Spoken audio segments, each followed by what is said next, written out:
complete 180. The former White House chief strategist now apologizing to the First family for his comments in the tell-all book, Fire and Fury. It raises serious questions about his mental capacity. Those statements are just absurd, just pure fantasy. This is a man, he didn't become the president by accident. I can tell you he's got the wherewithal to do things that no politician's been able to do, and in a good way. In just a few hours, the president will be speaking at the American Farm Bureau Convention in Nashville, the first time a sitting president has addressed this group in 25 years. To tyrants and victims, I want to say that I value the press more than ever before. NBC joining the 2020 push on Twitter, tweeting nothing but respect for our future president. Pass, tipped, and intercepted by Ramsey. Jaguars are heading to Pittsburgh. Blitz, a sack, Saints win. The Saints are going to move on for a date with the Vikings.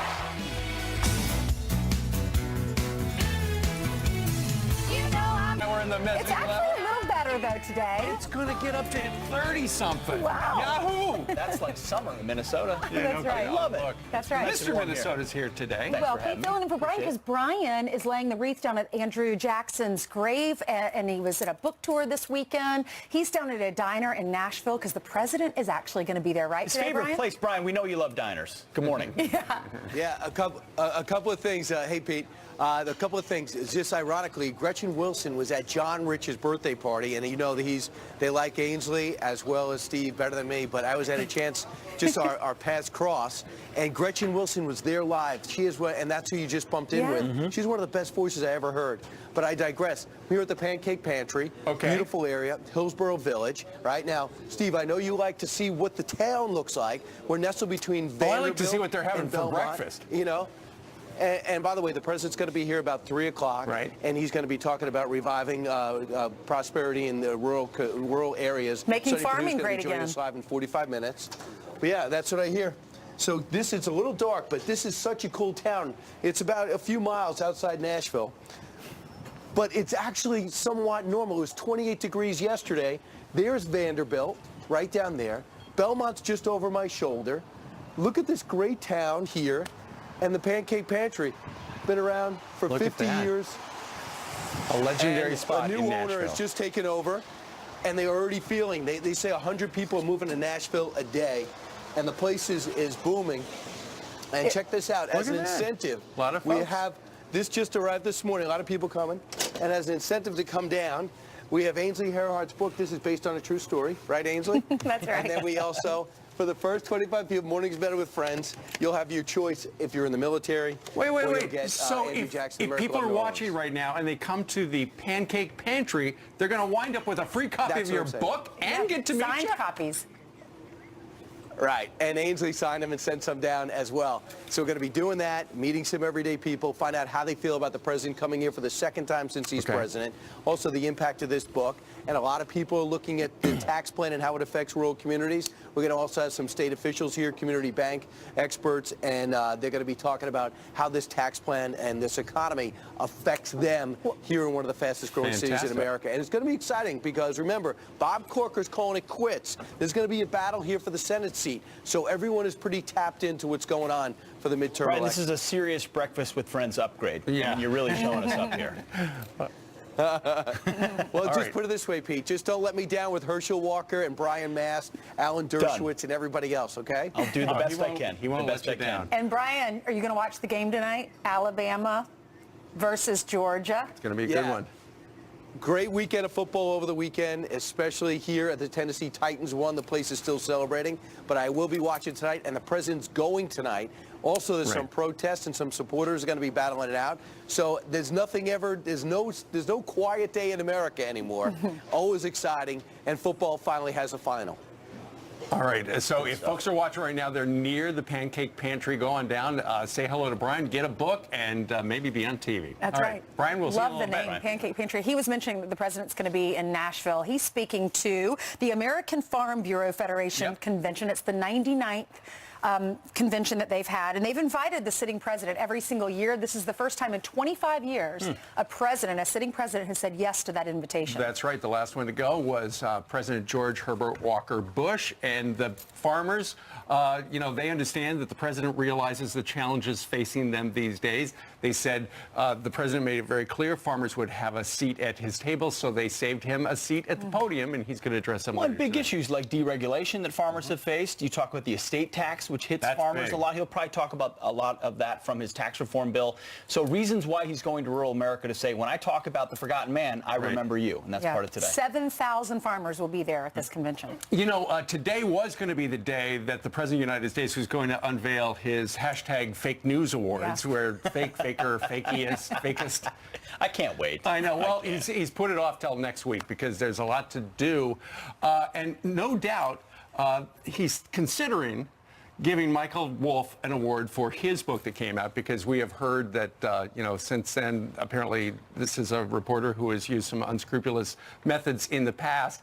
But one of the themes in the mainstream media has been there are so many people who are working at the White House, working for this president, his aides, who just think he is a nincompoop. He's in over his head. But you know what?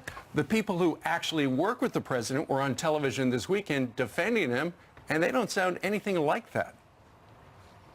My personal experience, I was with the president yesterday at Camp David. I'm with him almost every day. The president is engaged. He understands the complexity. He asks really difficult questions of our team at CIA so that we can provide him the information that he needs to make good informed policy decisions. I work with the president and speak with him multiple times a week. This is a man, he didn't become the president by accident. Was he unstable when he passed the tax reform? Was he unstable when we finally hit back at Syria and said no more chemical weapons? Was he unstable when we finally put North Korea on notice? He's different than any other politician. I can tell you he's got the wherewithal to do things that no politician's been able to do, and in a good way. Contrast these statements, especially from a Rand Paul, who was no ally of the president to begin with anonymously sourced, sort of gossip that this book is trafficking. It's a very different story. The problem is that trafficking and gossip feeds a narrative that so many people in the left-wing media want to believe. Yeah, watch this. Here's an example. He not only amplifies the coverage of this, but he also amplifies the questions that the book raises. We could look back a year from now and say the warning signs were there and we did not do enough. When you hear him put out that tweet, stable genius, it's kind of like Richard Nixon, I'm not a crook. It raises serious questions about his mental capacity, his ability to process information, his impulse control. If this book is to be believed, and I think it is credible, then it is actually quite frightening for the American people. He is like a child. I think we've probably all written this 500 times. It's interesting. So the media goes mental. That's the headline right there. There are stories, in the book reportedly, and I haven't read it yet, but I've seen news reports that say that there are people who work in the West Wing who talk, they'll hear the president say something and they'll go, oh, we got to think about the 25th Amendment, where the vice president and the cabinet, they essentially have a vote down in the basement. They say, okay, he's got to go, and then they take over. So Michael Wolff says they do that all the time. So thanks, George Stephanopoulos, for raising serious questions about his mental capacity, because he's got the qualification for that. Former Clinton staffer, then you've got liberal Joy Reid, then you've got Never Trumper David Brooks. I mean, this is the people who have always hated the president, using the latest tool that they have at their disposal, which is mental capacity based on a terribly sourced book. They went to obstruction, they went to collusion, now they're trying mental capacity, and we'll see how long they push it. Yeah. And it really is, but it is very dangerous. They did it to Barry Goldwater. They did it to Ronald Reagan. They did it to George W. Bush. Now they're trying to do it to President Trump, because the liberal media hates conservatives. I'm noticing a theme. Just Republicans. That's right. Right. Well, Professor Alan Dershowitz was on the show yesterday, and he was talking about how he didn't vote for him, but he says this is the same guy today as he was on the campaign trail. Nothing's changed. Listen. There's only one thing worse than trying to criminalize political differences, and that's trying to psychiatrize them. These psychiatrists now who are trying to diagnose without ever having met the man. How dare liberals, people on the left, try to undo democracy by accusing a president of being mentally ill without any basis? The 25th Amendment doesn't apply. Everybody knew who Donald Trump was when they elected him. And this idea of diagnosing him instead of opposing him politically poses an enormous danger. You know, you use the word gossip. You use the word gossip. That's exactly what it is. It is tabloid news, reading a book of some guy's account who's now bashing the president after he was fired. Now he's apologizing, and they're using that as the tell-all book. It's like the Bible to them. Yes. And it is just gossip, and it is, you know, and it happens on both sides.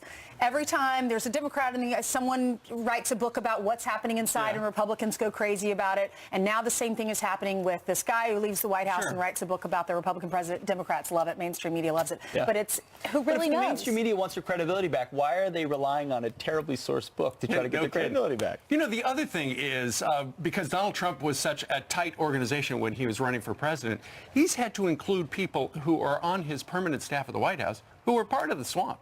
And I have no doubts that they did talk to Michael Wolff. And they probably said a lot of this stuff thinking it was off the record or whatever. But here's a message to the people who are working at the White House and who feel that way or say those things behind the president's back. Just quit your job. If you're not happy, you're not completely on board with the president's message, get out of the White House. Why would you do it? Why would you say one thing during the day and then over cocktails at the Hay Adams, why would you say something else? Quit your job. Move on. Good there are point. lots of jobs over DC. Plenty of options. Great point, Steve. Good point. All right, let's hand it over to Jillian, who has some headlines for us. Good morning. Good Monday morning, guys. Monday To morning. your home as well. We do begin with some breaking news and a Fox News alert.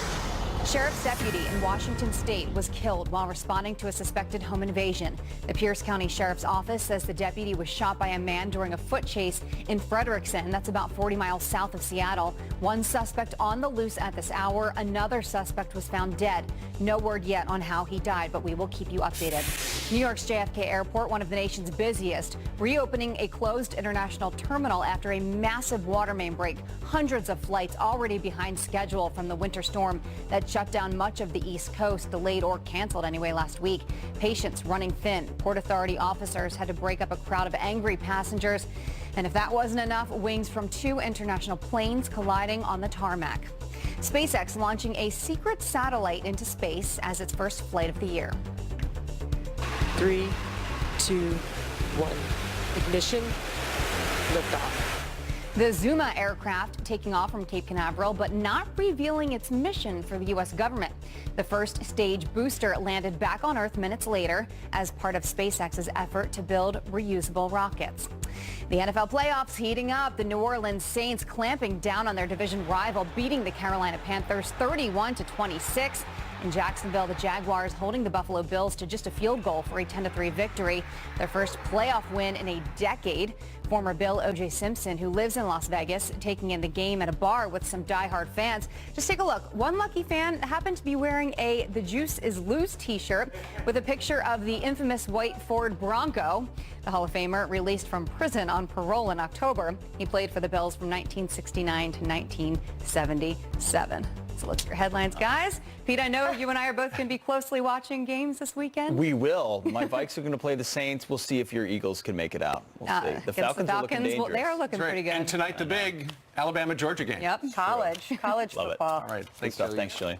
Meanwhile, thousands of companies jumping on the Trump tax train, offering workers big bonuses and pay increases. Our next guest just added his company to the list. Why? We'll talk to him live. And one drunk driver called the police on himself. Is the address of your emergency? I don't know. I'm too drunk. I don't know where I'm at. Oh, man. The rest of that 911 call, there's his picture coming up.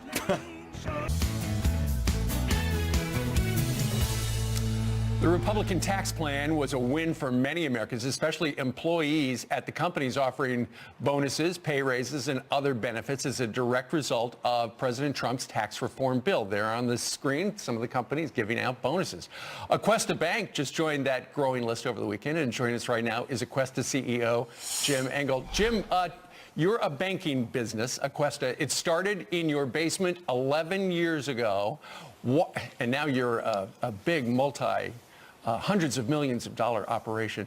Why did you want to give your employees bonuses after this? Well, Steve, the Tax Reform Act is great for our shareholders, but it's also great for our customers. And we really wanted to directly share that with our employees. We would not have grown from basically a concept 11 years ago to $400 million today without just great employees. And because of that, when the Tax Reform Act was passed, we wanted to share those benefits with our employees. And I understand because you as a business are going to have more money in your pockets, you're actually going to hire some more people as well, right? Well, exactly. We figure this is going to be a pretty good savings for us. We are, even though we're $400 million in assets, that's actually very small for banking. We're considered a community bank, and this allows us to continue to expand. We've been growing, Aquesta has been growing about 20% a year, and at some point you start needing capital. Right. And the tax savings that we get from this allow us to expand even further, make more loans, which means hiring more people. So Absolutely. we expect to hire a good number of people over the coming year. Well, that's terrific. That's great. I think that's what the president and the Republicans intended. But Jim, I heard from a number of Democrats. They said this tax cut thing was just going to be a giveaway to the rich. Doesn't sound like a lot of rich people are going to wind up with that at your company. No, we actually don't have any rich people at our company. Again, we're very small, starting in the basement and moving up from there, and 7 branches now. But the money that we're going to be able to save in taxes will directly allow us to increase the amount of lending we do. Sure. We figure this is about an additional $9 million of lending a year, which in our small towns will help new businesses grow or actually even form. Surely. And of course, your employees are going to wind up with $1,000 bonuses, and everybody's going to have at least $15 an hour for the minimum wage. Jim Engel joining us today from Charleston. Thank you very much for sharing the good word with your company. Thank you for having me. Really appreciate it. All right. Have a good day. All right. Meanwhile, on this Monday, we've heard a lot of names thrown around for possible 2020 presidential candidates. But last night at the Golden Globes, Oprah's name entered the fray. And that's Ivanka Trump on the right. Do you know who is on the left? Here's a hint. His mother probably won't be happy. Welcome back. Some quick headlines for you. What if Donald Trump had never run for president? Well, outgoing New Jersey Governor Chris Christie thinks he would be occupying 1600 Pennsylvania Avenue instead. Telling NewJersey.com in an exit interview as he leaves the governorship, he said, "It's incredibly frustrating to think to yourself, wow, if this guy were not in the race, we would win this thing." Interesting take. And Nancy Pelosi's son is quite the nonpartisan partier. Paul Pelosi Jr. posting this photo on Instagram, hamming it up with Ivanka Trump at the president's New Year's Eve Mar-a-Lago bash. While the post has since been deleted, can't be showing that kind of bipartisanship, no. But his sister says he may have just been there to play golf. It's all just a misunderstanding. Ainsley, over to you. Okay, thanks so much. Hollywood elites have a new message. Don't call them Hollywood elites. Listen. This looks like a room of privileged Hollywood elite, and that's fair. But everyone in this room knows that Hollywood is so much more than that. When you're on a film set, you meet hairdressers and camera people and script supervisors. Most of the jobs on film sets are jobs for people who work long, hard hours. They are American dream jobs. Those people aren't there thanks to their rich dad, except for that one PA. People in this room worked really hard to get here, but it's clearer now than ever before that the women had to work even harder. Here to react is comedian Chad Prather. Chad, what'd you think about that? Well, Ainsley, before we get into that, let me just say, go Dogs. Our SEC is playing in the national championship tonight. Well, I'll be watching. Well, I'll be there. I will watch that. I can't say that I watched the Golden Globes so much, but everything Seth Meyers says is gospel truth, right? We know that's got to be a fact. Those aren't the people that we're referring to as Hollywood elite when we use that term. What we are talking about are people like Oprah who want to get up there, and people like Meryl Streep who attended, they want to take this moral high ground and preach to the rest of America about what's right and wrong. And, these political award shows, they used to be about the award winners. They're not anymore. Now they're it's kind of like the band playing on the deck of the Titanic as the ship sinks, because these guys, they know that this whole deal is falling on deaf ears in a big way. I think that that basically the pointy-head executives in Hollywood got together and said, how can we salvage this whole thing? Well, let's come out. Let's talk about women's empowerment. Let's talk about how we're really not elite. Let's talk about how, you know, we're the persecuted bunch. And I don't think anybody in America truly believes anyone in Hollywood is the persecuted group. Yeah, they've got a lot of money in their bank accounts, don't they? Okay, so Seth talks about in his opening monologue, he mentions back in 2011, he said at the White House Correspondents' Dinner that President Trump wasn't qualified to become president. Then you fast forward, obviously we know what happened. So then he looks at Oprah and he says, so Oprah, you will never be president. You do not have what it takes. So then NBC, they go on social media and they do nothing but respect for our future president, hashtag Golden Globes with a picture of Oprah. So NBC not being objective here. Look at this. A little bizarre for them to put that up there. What were your thoughts? Well, maybe she'll one day be president of NBC, but she's not going to be president of the United States. Now, I know a lot of people said the same thing about Donald Trump, but let's face it. We're talking about a huge, huge difference. And look, with all due respect to Oprah, with all due respect for her speech for empowerment of women and young girls and everything that she said, let's be real here. Donald Trump has enjoyed an unprecedented first year as president. He has. You can't argue the track record. And so, you know, this idea of continually getting up and using these award platforms as a political way to share your opinions and your views and even predict the future, it goes over about as well as Barack Obama giving a keynote speech at the NRA convention. It just rings a little hollow. All right, Chad Prather, thanks for joining us this morning. Go Dogs. And go Dogs. Okay, Roll Tide. I like them both. I can't wait to watch. Bye. Thank you. Democrats slamming President Trump's crackdown on immigration must have forgotten about when President Clinton said this. We are still a nation of immigrants.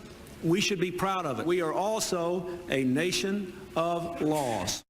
Dan Bongino didn't forget, and he's going to join us live next. And President Trump heads to Nashville today, but Brian is already there with some of our friends. He's having breakfast with many of them. Today, President Trump is visiting Nashville for the second time since becoming president to outline his economic roadmap for rural America in his first big policy address since tax reform passed. So what do the folks think? Brian Kilmeade has been talking to them. He's live at the Pancake Pantry in Nashville, where he's got a round table, actually a rectangular table, with some folks who are going to talk taxes. Brian? Yeah, absolutely. So a lot of people wondering here in Nashville in particular, a booming community that has a very low state tax. How does the tax plan at the federal level affect the people in the community level? Half suburban, half rural. About 25 miles outside Nashville is Cedarstone Bank. These are the executives there, which means the bank is not open. They have the keys. These are the McDonald's, Bob and Bob Sr., Bob Jr., Susan McDonald, as well as John Bryan. So before they start their day, they're usually on the treadmill. They decide to come down and talk to us. Cedarstone Bank, the ultimate community bank. The president passes this big tax bill. And I asked you, how did it affect you? And what is your reaction? Yeah, big impact, Brian. Whatever is good for our customers is good for our company. So when this tax law changed and we had lower taxes, less government in our lives, more money in our pocket, it helped all of our customers, whether it's individuals or businesses. But in what way, guys, and Susan, how does it affect you? In terms of numbers, have you hired more? Are you giving out incentives? Are you going to be lending more? Well, we'll be doing all of that. We expect, Brian, that this tax change will impact our bank's bottom line by about $250,000. So we'll take that money, we're going to put it right back in our community. We're going to hire more people. We're going to sponsor more baseball teams, and we're going to make more donations. Right, and Johnny, you also, you guys do know the community. You're a bank that knows people around. They all come down, whether it's a nonprofit or it's a person looking to expand their home. So will this enable you to do more? Oh, absolutely. You know, banking's all about relationships, and part of our job is to educate the customers and trying to let them know that this new tax law is good for them. And there's a lot of miscommunication out there that it's only for the rich, and that's wrong. We see where it's going to impact the smallest of customers and the largest customers. Wow. So Cedarstone Bank is going to be pouring it back in. to the community. No doubt. If our community is successful, our bank is successful, and this tax change will do that. All right. Now, by the way, this has been torture. I said you cannot touch the breakfast until after the segment. And by the way, great job here at the Pancake Pantry presenting all this. Now, the good news is, guys, not only you go back to work, but you can have your breakfast. We're going to do it. All right. Thanks so much. Back to you guys in the studio. We're going to be back with the Secretary of Agriculture, Sonny Perdue, in just a moment. He is just nestling in behind us. Okay, very busy there at the pantry. All right, thank you. The Pancake Pantry. What a cute name. Love it. All right, meanwhile, let's bring in Dan Bongino. He's a former New York City cop. He was Secret Service agent. He's the host of the Dan Bongino Show. He joins us today from Florida. Good morning to you. Good morning. Morning.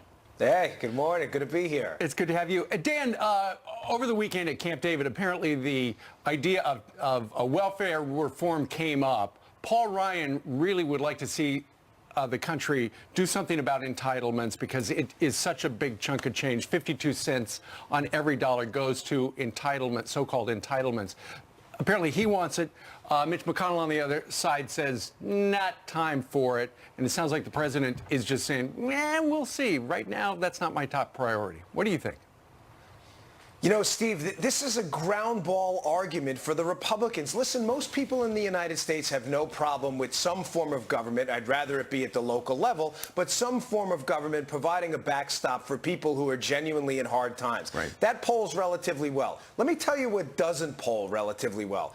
Having the government provide a hammock for you for the rest of your life, for your phone, your rent, food, anything else you need. Listen, Steve, there are people working really hard right now to unload a lot of money to support a mammoth-sized government. If you're going to take money from that government, at the very least, there should be drug testing. There should be time limits on it. If you are able-bodied, you should work. People work for a living. This is really hard. We're in a relatively hot economy. You have to find a job eventually. And incentivizing people to not find a job by paying them to not work is utterly outrageous. And I have a bunch of personal examples of that. Yeah, Dan, I wanted you to talk about that because it was created to allow people to kind of get back on their feet. Take a few months, look for a job, get back on your feet if you are an able-bodied, someone who's able to work.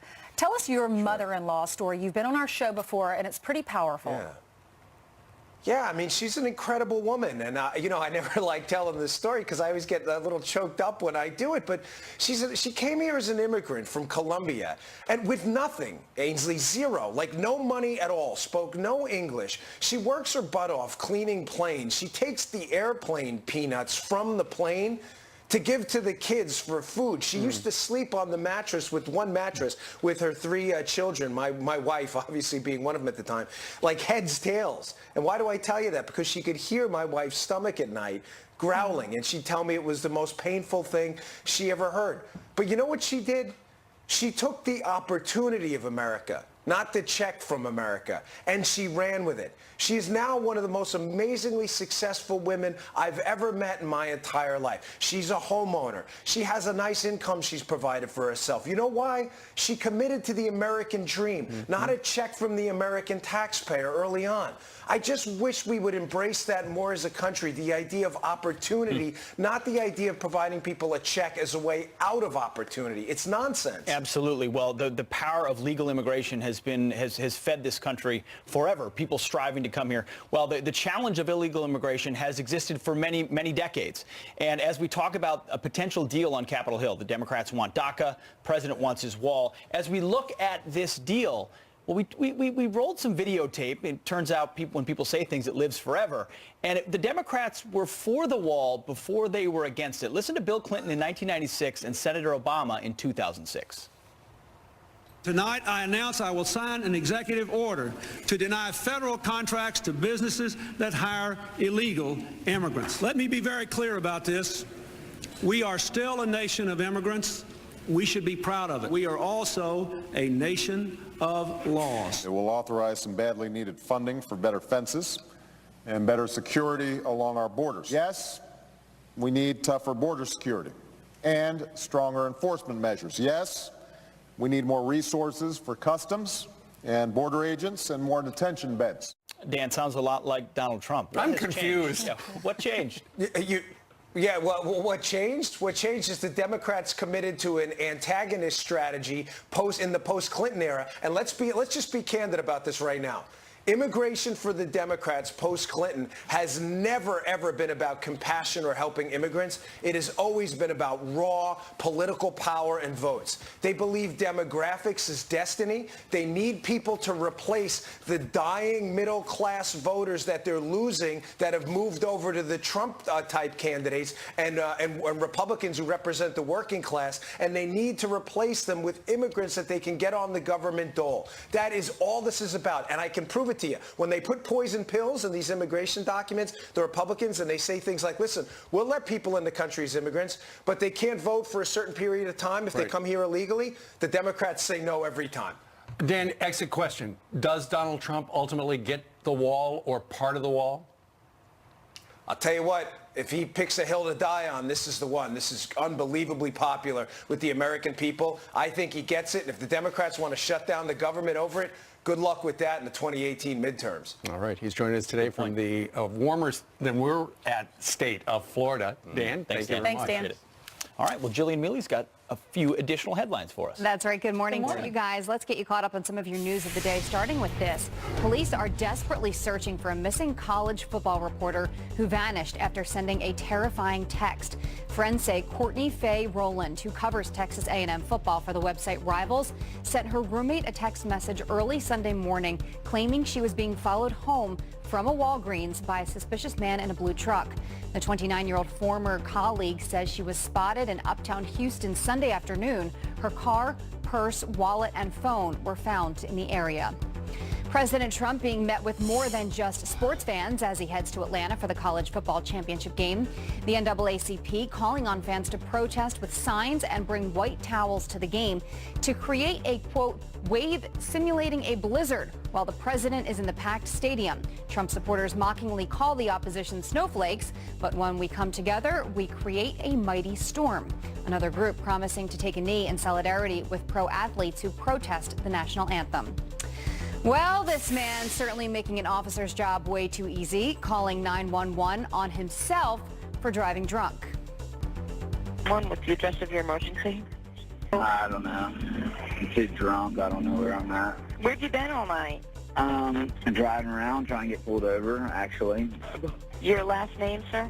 I think I'm going to go get something to eat. They can catch up with me. Huh.